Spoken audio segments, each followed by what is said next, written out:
Hi guys, நேற்று friends ஒரு சின்ன வேலையிலே போயிருந்தோம். போகிற வேலை பார்த்தோன்னா ஃப்ரெண்டு மச்சான் அந்த கடையில் பிரியாணி வேறு லெவல் டேஸ்ட்டாக இருக்கும், ட்ரை பண்ணி பார்க்கலாம்னு சொல்லி கூப்பிட்டு. ஓகே, ட்ரை பண்ணி பார்க்கலாம்னு சொல்லி நாங்கள் வந்து இடம் தான் இந்த ஒரு தனுஷ் பிரியாணி. இங்கே பார்த்தோன்னா தாட்டைஸ் வண்டியில் நைட்டில் மட்டும் தான் இங்கே பார்த்தோன்னா அந்த ஒரு பிரியாணி சேல் பண்ணிட்டு இருக்காங்க. இந்த ஷாப் லொக்கேட்டாக இருக்க பிளேஸ் பார்த்தோன்னா பாண்டிச்சேரி புது பஸ் ஸ்டாண்டை தாண்டி அந்தோனியர் கோயிலுக்கு ஆப்போசிட்டில் பார்த்தோன்னா இந்த ஒரு கடை லொக்கேட் ஆயிருக்கு. பார்த்தோன்னா 100 rupeesக்கு பார்த்தோன்னா பிரியாணி கொடுத்துட்ருக்காங்க. ரொம்ப குயிக்காகவே இந்த பிரியாணி வந்து சேல் ஆகிட்டே இருக்குது. ஸோ மற்ற கடைகளை விட இந்த கடையில் எப்பவுமே ரஷ் இருந்துக்கிட்டே இருக்கும்.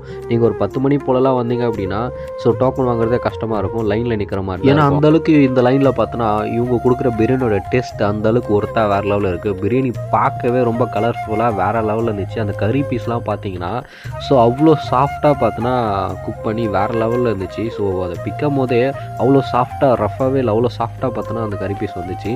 பிரியாணியோட டேஸ்ட்டை பற்றி சொல்லணும்னு வச்சிங்களேன், டேஸ்ட்டு வேறு லெவலில் இருந்துச்சு கைஸ். தான் கண்டிப்பாக எதிர்பார்க்கல இந்த அளவுக்கு டேஸ்ட் இருக்குன்னு சொல்லி. ஸோ ஏன்னா இந்த லைனில் பாண்டிச்சேரியில் நைட்டில் ஒரு பெஸ்ட்டான ஒரு சிக்கன் பிரியாணி சாப்பிட்ணும்னு ஆசைப்பட்டீங்கன்னா கண்டிப்பாக இந்த கடையில் வந்து சாப்பிட்லாம். வேறு லெவலில் டேஸ்ட் இருக்கும். ஸோ அல்டிமேட்டாக இருந்துச்சு கைஸ் டேஸ்ட்டு. டேஸ்ட் எந்த அளவுக்கு இருந்துச்சு அப்படின்னா நாங்கள் எங்கே போனாலுமே ஜாலியாக பேசிகிட்டே தான் சாப்பிட்டுட்டு இருப்போம். ஆனால் இந்த இடத்துல பிரியாணி ஒரு வாய் வச்சதுக்கப்புறம் எவனுமே பேசக்கூட இல்லை. ஸோ சாப்பிட்றதுல மட்டும்தான் ஃபோக்கஸ் பண்ணிட்டு இருந்தானோ, பேசக்கூட இல்லை. அவனை மட்டும் சாப்பிட்டுக்கிட்டே இருந்தானோ, கடன்னு சாப்பிட்டே முடிச்சிட்டானு சொல்ல போனால். ஸோ அந்த அளவுக்கு பிரியாணியோட டேஸ்ட்டு பார்த்தோன்னா வேறு லெவலில் இருந்துச்சு. ஸோ நீங்கள் பாண்டிச்சேரி அந்தனூர் சைடு வந்தீங்க அப்படின்னா இந்த கடையில் ட்ரை பண்ணி பாருங்கள். கண்டிப்பாக வேறு லெவலில் இருக்கும் டேஸ்ட்டு. பெஸ்ட்டு பிரியாணின்னு சொல்லலாம்.